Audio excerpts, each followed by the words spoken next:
what's in this week's amazing lesson? Thanks, Ruby. This week's lesson is about art. But why art, Brent? Good question, Ruby.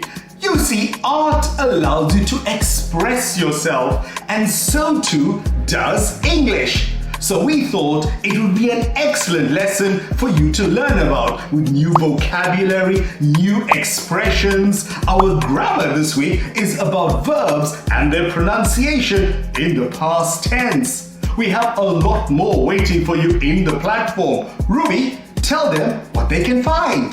That's right, Brent. So come on, if you want to learn better English, visit our platform at brentschool.com. We have lessons for level A, beginner, level B, intermediate, and level C, advanced. And it's all free. You can find our podcast and so much more. So enjoy this lesson and see you in class.